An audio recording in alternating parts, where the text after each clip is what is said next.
They said the storm would pass. The adults went to help the neighborhood. And somewhere under a collapsing roof, a man was left unheard. While everyone waited for rescue that couldn't arrive, a 10-year-old girl noticed what others missed and crawled into the dark, betting her life on something no one had taken seriously. The iron circle sat at the top of Mercer Hill. Weathered wood, peeling paint, a crooked sign that rattled every time the wind picked up. To most people in the neighborhood below, it was a place to avoid. To most people in the neighborhood below, it was a place to avoid. They saw the motorcycles lined up outside, heard the engines that shattered quiet Sunday mornings, noticed the men with tattooed arms who spoke in voices that carried 3 blocks. They crossed the street. They hurried past. They told their children to stay away. But Leah and Jack knew better. At 10 years old, they'd spent the last 2 years coming here after school, ever since their Uncle Max stopped being part of the club. Their mother Alice worked long shifts as a paramedic, 12, sometimes 16 hours, and the iron circle had become the solution to a problem she didn't want but couldn't avoid. She dropped them off with instructions that were always the same. Stay out of trouble. Don't touch anything. Call if you need me. She never came inside. Never spoke to Leonard, the club president, beyond a terse nod through the car window. The drop-offs took seconds. She'd pull up, wait until they were inside, and leave before anyone could wave. There was history there, like something that lived in silences and avoided eye contact. Max had left the club 3 years ago after a fight with Leonard over money Max claimed he was owed and pride that wouldn't let either man back down. Alice had chosen her brother's side, and the iron circle had become enemy territory in her mind, tolerated only because she had no other choice. But Leah and Jack didn't carry that weight. To them, the club was something else entirely. They'd learned the rhythms of the place. Kurt arrived first, unlocking the heavy front door while the neighborhood was still at work. Murphy had coffee brewing by the time the first bikes pulled in, strong enough that Jack had tried it once and spent 10 minutes coughing. How Chael disappeared into the back office with his folders and never said much to anyone. Leonard sat in the same chair every afternoon, reading the paper and fielding phone calls about broken carburetors and overdue payments. The kids didn't interrupt. They listened, watched, absorbed details that most adults walked right past. Weeks ago, Leah noticed the water stains spreading across the attic ceiling. She mentioned it to Chael while he sorted through old registration papers. He nodded without looking up, said something about getting to it eventually. She didn't press. Adults rarely listened when you were 10. Jack had memorized where every tool was kept in the back garage. He knew which floorboards creaked, which light switches controlled what, where the emergency ladder hung on the rear wall. He'd never been asked to know these things. He just did. That Tuesday started ordinary. The sky was gray, but that wasn't unusual for late October. Leah and Jack arrived at 3:45, dropped off by Alice between shifts. She'd looked exhausted, her paramedic uniform wrinkled, her eyes shadowed. She'd squeezed Leah's shoulder, told Jack to look after his sister, and driven off before they'd even reached the door. Inside, the club hummed with its usual energy. Murphy was frying onions for something that smelled incredible. Kurt sat near the window, tinkering with a carburetor, grease up to his elbows. Leonard was on the phone, his voice carrying that particular tone he used when someone owed him money. Chael sat in the corner, organizing a box of photographs, black and white images from the club's early days, faces of men long gone. The radio played low in the background, classic rock interrupted occasionally by weather updates that no one really paid attention to, until Kurt turned up the volume. Storm system moving faster than expected, the announcer said. Heavy rain, possible structural wind damage. Residents should secure loose objects and avoid unnecessary travel. Kurt looked up from his work. You hear that? Leonard waved a hand dismissively. They say that every other week. It'll blow over. But Kurt wasn't convinced. He walked to the window, stared at the sky. The clouds were darker now, moving too fast for comfort. I don't know, man. Feels different. Leonard hung up the phone, considered. Then he looked at Chael. You should grab those old files from the attic. The ones near the leak. If it does rain hard, we don't want them getting soaked. Chael nodded, already standing. He was a man of few words, efficient in everything. He took the attic key from the hook by the door and headed for the narrow staircase in the back. Leah watched him go. She glanced at the ceiling, at the stain that had grown since she'd first noticed it. Something tightened in her chest, but she didn't say anything. Adults had already decided what mattered. Jack stood beside her, staring out the window. "The air smells weird," he said quietly. "Like what?" Murphy asked, not really listening. "Like metal," Jack said. "Like before a bad storm." Murphy smiled. "You got a nose for weather, kid?" Jack shrugged. But Leah knew he was right. She could feel it too, the pressure in the air, the way the wind had shifted. Something was coming. Leonard made the call. "Kids, stay here until it passes. Streets are already starting to flood. Safer to keep them inside." No one argued. It made sense. Upstairs, the attic door closed with its familiar creak. Chael disappeared into the dim space above, flashlight in hand, to rescue records that chronicled decades of brotherhood. Outside, the first drops began to fall. The rain hit without warning. One moment it was a scattered drizzle against the windows. The next it was a wall of water hammering the roof like fists. The wind arrived with it, not whistling but screaming, shaking the old wooden frame until the walls groaned in protest. Leonard stood up from his chair, phone still in hand. That escalated fast. Kurt was already at the window. What he saw made him swear under his breath. The street below had transformed into a river, water rushing past with enough force to carry debris. Trash cans, tree branches, something that might have been a mailbox. The sky had turned the color of bruises. Murphy's phone rang, then Leonard's almost simultaneously.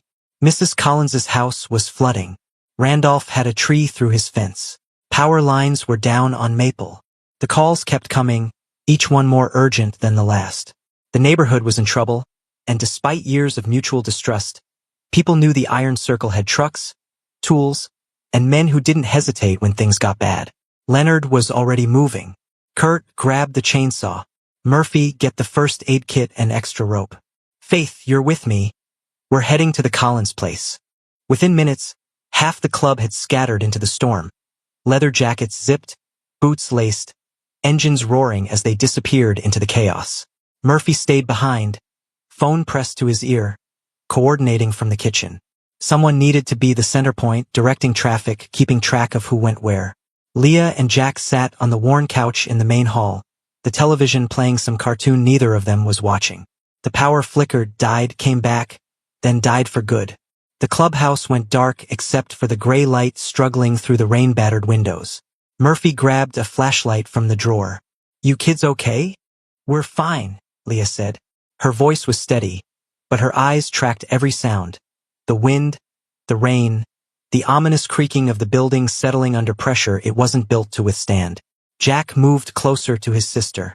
"How long do storms like this usually last?" "Not long," Murphy said, though he didn't sound certain. His phone rang again. He answered, listened, relayed information about where the flooding was worst, which streets to avoid. He was so focused on the voice in his ear that he didn't notice the sound coming from above. But Leah did. Started as a groan, deep, wooden, structural. The kind of sound that meant something was giving way. She looked up at the ceiling, at the dark stain she'd been watching for weeks, now directly above where water had begun to drip in a steady stream. "Murphy," she started. The ceiling didn't explode. It surrendered. A section of the attic floor gave way with a sound like bones breaking, and suddenly the main hall was filled with falling timber, insulation, boxes of old photographs, pieces of roof that had rotted through years ago and finally lost their battle with gravity and rain. The collapse lasted maybe 5 seconds. The dust and debris took longer to settle. Leah tasted plaster. Her ears rang. For a moment, everything was perfectly silent except for the rain still hammering what was left of the roof. Murphy dropped his phone. "Jesus!" He swept his flashlight across the destruction. What had been the open gathering space was now a maze of fallen beams, shattered boards, scattered remnants of the club's history. "Are you two hurt?" "We're okay," Jack said, voice shaking. They'd been on the couch, far enough from the collapse to avoid the worst of it. Murphy's mind was already racing. The structure was compromised. More could come down any second. He needed to get the kids out, but the main door was blocked by debris. The back exit, he turned, shining his light toward the rear of the building. Clear. They could leave that way. Then Leah said it, for words that stopped him cold. "Where's Chael?" Murphy went cold. Chael had gone upstairs. Before the storm hit. Before anyone thought it would get this bad. He'd gone up to protect documents near the leak. And now, Chael! Murphy shouted into the wreckage. Chael! Nothing. Just the hammering rain and the wind trying to tear the rest of the roof away. Murphy pulled out his phone, hands shaking, trying to call Leonard. No signal. The storm had taken the towers down. He tried again. Nothing. Jack grabbed his arm. We should leave. You said we should leave. Murphy looked at the blocked entrance, the unstable ceiling. 2 kids who were his responsibility. Every instinct screamed at him to get them to safety. But somewhere in that wreckage was a man who might be dying. Stay right here, he told them. Don't move. I'm going to... Wait, Leah said. She'd moved away from the couch, closer to the debris field. She was listening, head tilted, utterly still. Leah, get back. Quiet, she said. Not rudely, just focused. And then Murphy heard it too. Faint, rhythmic. Not coming from the collapse section directly above, but from somewhere beneath it. Near the back wall where the support beams met the foundation. Breathing. Shallow. Struggling. Alive. Leah moved toward the sound, stepping carefully over broken boards. Murphy followed with the flashlight. She stopped at a gap in the debris, a narrow space where the fallen beams had created a pocket, a crawl space that led back toward where the rear support structure stood. He's in there, Leah said. Murphy knelt down, shining the light into the opening. It was maybe 2 feet high, barely wide enough for his shoulders. He could see twisted wood, jagged edges, darkness beyond. And somewhere in that darkness, Chael was trapped. Murphy was a big man, 6'2", 220. He tried to wedge himself into the space and immediately knew it was impossible. His shoulders wouldn't fit. Neither would Kurt's. Neither would any of the men who'd left to help the neighborhood. He looked at Leah. She looked back at him. She was small, thin, 10 years old. No, Murphy said. Absolutely not. But Leah was already taking the flashlight from his hand, already lowering herself toward the opening. Leah, he's still alive, she said and crawled inside. One moment Murphy could see Leah's back, flashlight beam cutting through dust. The next, only darkness and the scrape of her shoes against splintered wood. Jack lunged toward the opening. Murphy caught him. Don't. She's my sister. And she's doing something none of us can. Murphy's voice was firm, but his hands were shaking. He called into the gap. Leah, talk to me. What do you see? Her voice came back, muffled but clear. Beams. Lots of them. They're stacked weird, like they fell against each other. There's a space underneath. Murphy's heart hammered. Every instinct told him to pull her back out, to wait for professionals, to do anything except let a 10-year-old girl crawl into a death trap. But the professionals weren't coming. The storm had the whole neighborhood pinned down. Chael had minutes, maybe less. Be careful, Murphy called after her, knowing how useless it sounded. Inside the crawl space, Leah kept moving. The phone's flashlight threw wild shadows across broken wood and torn insulation. Water dripped from somewhere above, steady as a metronome. She'd crawled through tight spaces before. Under the back porch at home looking for Jack's lost baseball. Through the gap behind the garage where raccoons nested. But this was different. This wasn't play. The wood above her head groaned with weight that wanted to fall. She remembered her mother's voice from a night months ago when Alice had come home late, still wired from a call. Leah had asked what happened, and Alice had told her. Nothing graphic, just the basics. Car accident. Person trapped. You keep them talking, Alice had said. You keep them present. You tell them help is coming and you make them believe it. Leah reached the end of the beam tunnel. The space opened slightly, maybe 3 feet high now. And there, pinned beneath 2 cross joists, was Chael. His eyes were closed. Blood ran from a cut above his eyebrow. His breathing was shallow, labored. But he was breathing. Chael, Leah said quietly. It's Leah. I'm here. His eyes opened, unfocused, confused. He tried to move and gasped in pain. Don't, she said quickly. Don't move yet. Help is coming. She wasn't sure that was true, but her mother's words echoed. Make them believe it. She set the phone down, angling the light toward his face, and took his hand. His fingers were cold, clammy. She squeezed. Can you feel that? Yeah. His voice was barely a whisper. Good. That's good. She looked around, assessing like she'd seen her mother do 100 times. The beams across his chest were heavy but not crushing him.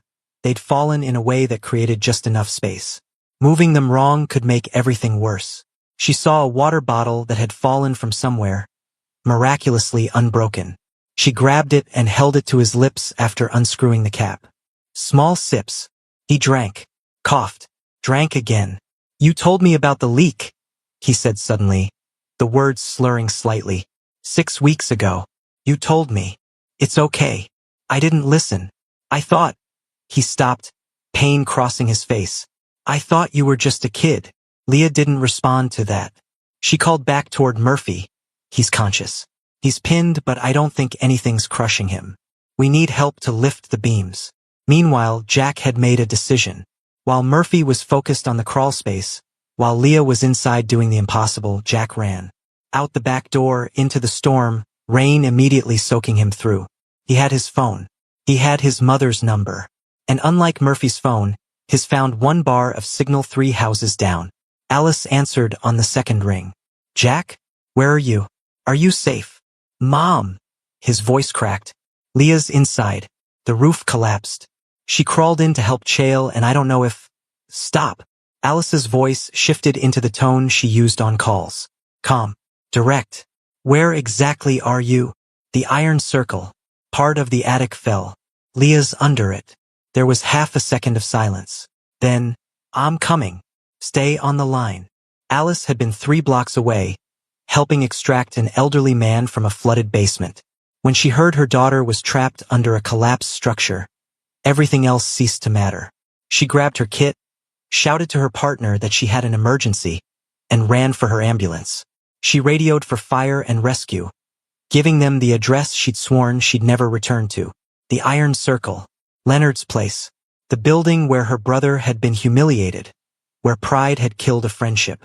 She hadn't set foot there in 3 years. None of that mattered now. When her ambulance pulled up, Leonard was already there, just returned from helping the Collins family. He stood in the rain, staring at the damaged building, and saw Alice climbing out of the rig with a rescue crew behind her. Their eyes met. Years of anger, resentment, blame. All of it was there in that single look. Then Alice said, Leah is under your roof doing the work no one else could do. We're going to act. The words hit Leonard hard. He nodded once. Tell me what you need. Inside the crawl space, Leah was still holding Chael's hand when she heard voices. Adult voices, coordinating, moving with purpose. Relief flooded through her. They're here, she told Chael. Told you help was coming. He managed something that might have been a smile. You really are just like her. Leah knew he meant her mother. She squeezed his hand tighter and waited for the rescue she'd promised. Alice worked like she was defusing a bomb. Every movement was calculated, every instruction precise. She crouched at the entrance to the crawl space, headlamp cutting through the darkness, speaking directly to Leah in the calm voice she used when seconds mattered. Tell me exactly what you see holding him down. 2 beams. Leah's voice came back steady, crossing over his chest. They're resting on something. I can't see what. Maybe 6 inches of space between them and him. Can he move his legs? A pause. Chael, can you move your feet? Another pause. He says yes. A little. Alice looked at Leonard, who stood beside her with a pry bar in his hands. She'd expected resistance, defensiveness, maybe even hostility. Instead, she found only focus. He was listening to every word, waiting for direction, ready to act. We lift from the left side first, Alice said. Slow. If Leah says stop, we stop immediately. Leonard nodded. He positioned himself where Alice indicated, wedging the pry bar beneath the beam. 2 firefighters took positions on either side. Alice called into the crawl space. Leah, when we lift, I need you to watch Chael's face. If he shows pain, if anything shifts wrong, you yell. Understood. Understood. On 3. 1, 2, 3. The beam rose an inch. 2 inches. Inside, Leah watched Chael's expression, her hand still gripping his. He's okay. Keep going. They lifted higher. Chael gasped but didn't cry out. Alice made a hand signal, hold it there. Another firefighter crawled part way into the space, reaching for Chael, assessing whether they could pull him free. Not yet, the firefighter called back. Second beam needs to come up too. They repeated the process. Sweat mixed with rain on Leonard's face as he worked the pry bar. Alice coordinated from her position, her voice never wavering. Minutes that felt like hours.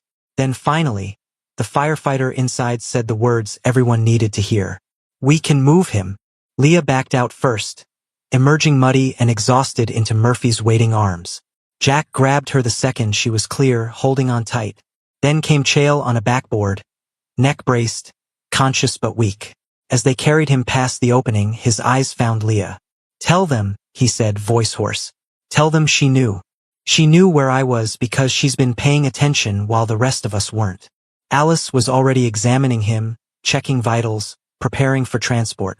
But she heard the words. Everyone in that ruined hall did. When the ambulance pulled away with Chael inside, Murphy riding along, the iron circle stood in silence. Half the roof was gone. Water poured through gaps in the ceiling. Decades of photographs, records, and memories lay scattered across debris-covered floors. Leonard stood in the center of it, looking at destruction that felt final. Then Kurt's phone rang. A neighbor. Heard what happened. We're bringing coffee. You guys need anything else? An hour later, Mrs. Collins arrived with her daughter, carrying thermoses and a box of sandwiches. For the club, she said simply. You pulled us out of 3 feet of water. Least we can do. Others followed. The Randolph family brought blankets. Someone Leah didn't recognize showed up with tarps. People who'd spent years crossing the street to avoid the iron circle now walked through its broken door for the first time, offering help without being asked. Max showed up 2 days after the storm. Leonard was in the back, sorting through tools that could still be used.